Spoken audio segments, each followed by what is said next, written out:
Welcome back to the Fire Brett Brown podcast. Great to have you back. We missed you.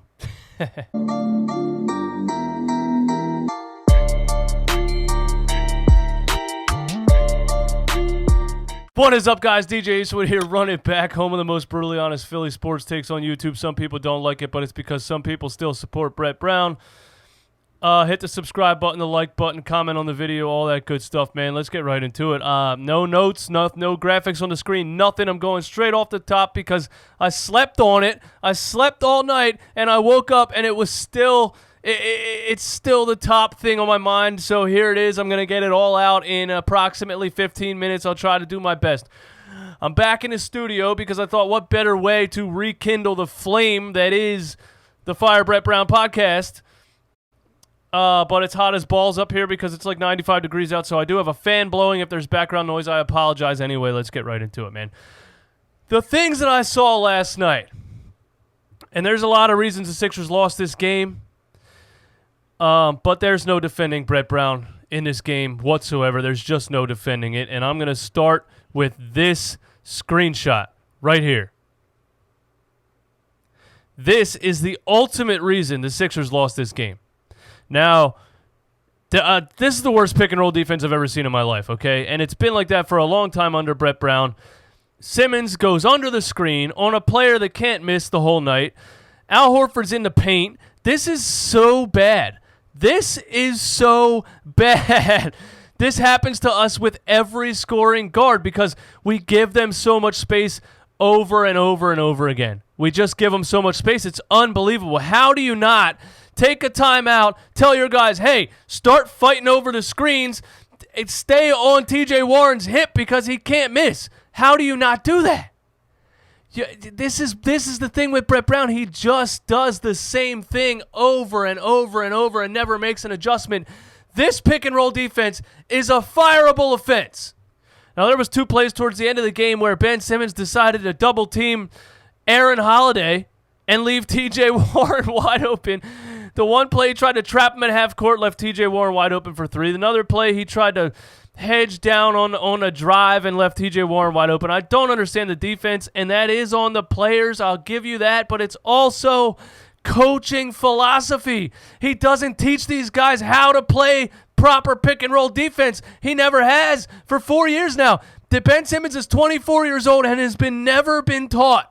You know what I'm saying? He's 24 years old and he's never been taught how to play proper pick-and-roll defense because Brett Brown has been his coach his whole career. It's time. We got to get him out of here. We have to. Second thing I want to point out about Brett Brown's philosophy in this game. In no version of this universe, in no section of this planet, should your first man off the bench be Furkan Korkmaz. It's just unbelievable to me. Me and RB Swish were going through pregame, what we thought the lineups were going to be, who we thought was going to come off the bench first, who we thought was going to have the biggest impact off the bench first. And guess what? Us on the live stream and everybody in the chat, over 100 people in the chat, not a single person said Furkan Korkmaz. Not a single one. Why? Because these are basketball fans that have a little bit of basketball knowledge. But Brett Brown, he's back. The master of overcomplicating a very basic game called basketball. The master of acting like he has some kind of genius philosophy and he's going to go against the grain and switch it up and catch the other team off guard and bring Furkan Korkmaz off the bench before anybody else. That's insane. You're telling me your $100 million backup center isn't first off the bench. You're telling me your electrifying young defender Matisse Thybulle isn't off the bench first. The Sixers had a good first half of the first quarter. They were up by 10 or 15 points. Furkan Korkmaz came in the game, and what happened immediately? And yes, it has a little bit to do with Joel Embiid going out of the game, but immediately you couple Joel Embiid being gone with Furkan Korkmaz being in, and the other team goes on a 17-0 run. I mean, it's just not rocket science. I don't know how else to put it. Another thing I hated about Brett Brown in this game. Shake Milton was in the game in the first half of the first quarter. I didn't see a single Shake Milton pick and roll. Shake didn't even shoot the ball. Shake hardly had the ball in his hands. Instead, Brett Brown is running pick and rolls with Josh Richardson and Ben Simmons again. Like we're back to when we didn't have any point guards. Why? You had 4 months. 4 months. You decide Shake Milton's your starting point guard. You have 4 months off to move to the bubble in Orlando or whatever you were doing in Philadelphia to figure out what you were going to do. And the thing that you do in the first quarter is run Josh Richardson at primary ball handler. 4 months to do that. The last thing I hated about Brett Brown in this game, and you already know this. Look at this screenshot right here. This is the minutes played. And yes, Alec Burks had turnovers. But when it came down to the fourth quarter, who do you want on the floor handling the ball? Alec Burks, who can handle the ball, who can run the pick and roll, who can shoot threes, who can play a little bit of defense, or Raul Neto? We all made jokes in the pregame about Raul Neto not getting off the bench. We thought this restart with the players we have playing Shake Milton at point guard, trading for Alec Burks at the trade deadline, Josh Richardson even being the backup point guard, Ben Simmons playing point guard half the time, I assumed. We did not think we were going to see Raul Neto, and we saw him the entire second half. The whole fourth quarter. This guy's worthless. 20 points, he gave you 20 minutes, he gave you 2 points. Trey Burke, 2 nights ago, dropped 31 for the Dallas Mavericks. He got benched and cut by Brett Brown. James Ennis playing good in Orlando. He got benched and cut by Brett Brown. And the survivor of all of this is Raul Neto. Nobody can explain it to me. Nobody. Ty Johnson and Crystal, whatever her name is on Sixers Outsiders, Ty will never talk bad about Brett Brown. Every time he talks bad about Brett Brown, it's in the words of the fans. He strategically words it by saying, you know, people are on Brett Brown about this. People are talking bad about Brett Brown because he doesn't want to, I don't know if you get fired at NBC Sports for talking bad about Brett Brown. Crystal's never afraid to talk bad about Brett Brown. Shout out to her. It has to be done. Enough with the defending Brett Brown at this point. Enough with it. I got nothing else to say. The guy is the absolute worst basketball coach I've ever seen in my life. Nothing he does makes any sense. Let's move on. What else did I see in this game? I saw Ben Simmons once again refuse to shoot the basketball. Plenty of opportunities, lots of situations, top of the key, screen handoffs. There was one play I saw where he refused to shoot the ball at the top of the key. He had an ISO. The shot clock was running down. I thought I was going to get a dribble step back from Ben Simmons, one of those summertime videos. One of those summertime video shots. Nope. Dribble. Pass to Joel Embiid fading away at the three-point line with half a second left on the shot clock results in a turnover. He still refuses to shoot the ball. What made any of us think it was going to be any different? What made any of us think that? We keep talking pregame, is Ben Simmons going to shoot a three? How many threes is he going to shoot? And I said, I'm sorry to break it to you guys, Ben Simmons is not going to shoot a three. I saw him do it in that scrimmage. It reminded me of the first scrimmage way before the season where he had this confidence. And it was like, okay, I'm going to shoot the ball today, and he shot it. And then all of a sudden, the next game, no shots from Ben Simmons. No mid-range, no 3 points, nothing. He's never going to get out of this funk. You're going to have to play the guy at point forward and point center and just accept the fact that he's never going to shoot the ball. It is what it is. He's never going to shoot it. I don't know if you guys can hear my cat or not, but he's walking up circles around here annoying me right now. What else do we have to talk about? Joel Embiid dropped 41 and 21.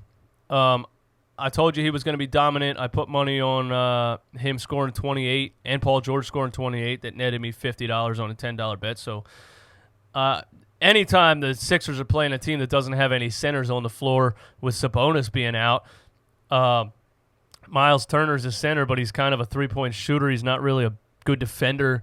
I knew Joel Embiid was going to eat in this game, and honestly, that's the one thing Brett Brown did right is went to Joel Embiid time after time in the post. He started the game by going to him in the post. He finished the game by going to him in the post.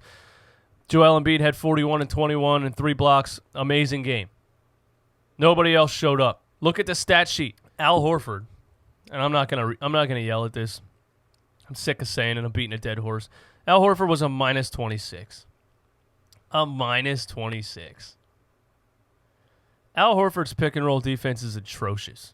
It makes me want to throw up. It makes me want to vomit. He has no offensive game in this system whatsoever. And yes, it's a combination of Al Horford. It's a combination of the system. He has none of these players have any identity in this system. Josh Richardson, all of these players are worse than they were where they came from. Every team they were on before the Sixers, they were better. All of them. Tobias Harris, Josh Richardson, Al Horford, everybody is worse in this system because the system is horrible. We got to get rid of the coach. It is what it is. Josh Richardson was worthless in this game. Absolutely worthless. And his shot looks terrible. I don't know what happened to it. He shoots like Lonzo Ball. Anytime he gets an open shot, it's way over here beside his head, and it just looks terrible. It's probably not going in. Josh Richardson lost all of his talent in this system. Al Horford lost all of his talent in this system. Tobias Harris had a good game. He did what Tobias Harris does. He gets to his spots. He hits jump shots. He gets some rebounds. He gets to the rim sometimes. He does what Tobias Harris does. I wasn't mad at Tobias Harris in this game. Shake Milton was not good in this game. He was atrocious in this game. It started with him not running point guard in the first quarter. He was standing in the corner. I still can't figure out why, but that's what started. We didn't get him in a rhythm early, and then he was just done the rest of the game. I mean, it was bad. He got in a fight with Joel Embiid because he let T.J. McConnell pick off. He let T.J. McConnell beat him on defense, and then he let T.J. McConnell pick off an inbound pass. And Joel Embiid yells at him, "What the hell are you doing, bro? Pay attention." He yells back at Joel Embiid. Now we got drama in the locker room. This is horrible. This is horrible. I think I covered everything I wanted to cover. Alec Burks should have played more minutes. Matisse Thybulle should have played more minutes. Furkan Korkmaz should not be the first guy off your bench. Raul Neto can't be your closing point guard. This is atrocious. This is a terrible system. This is not good. This team stands no chance. I'm sorry to tell you. This team stands absolutely no chance in this bubble restart / playoffs. They don't stand a chance. Brett Brown just crashed and burned the first game of the restart, and he's going to continue to do it because he has no idea what he's doing. So as far as I'm concerned, there's 7 games and 1 playoff series left until Brett Brown gets fired. That's all I have to say about it. You guys let me know what you think in the comments, man. My name is DJ Eastwood. This is the Run It Back Podcast. Thank you for tuning in. Hit the subscribe button, like the video, comment on the video. I can't believe I was excited to watch the Sixers team, and this is what I got. Why did I get myself excited? Why did I tell myself it was going to be any different? It's not any different.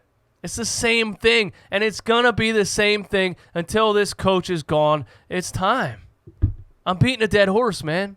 7 games and 1 playoff series left until Brett Brown gets fired, and I think I'm going to throw a parade. If you're in Philly when Brett Brown gets fired, let me know. Comment on this video if you live in Philly. We will all gather. We'll all gather at a location in Philadelphia, and we will march down Broad Street with signs celebrating Brett Brown's departure. You guys have a great day, man. Peace.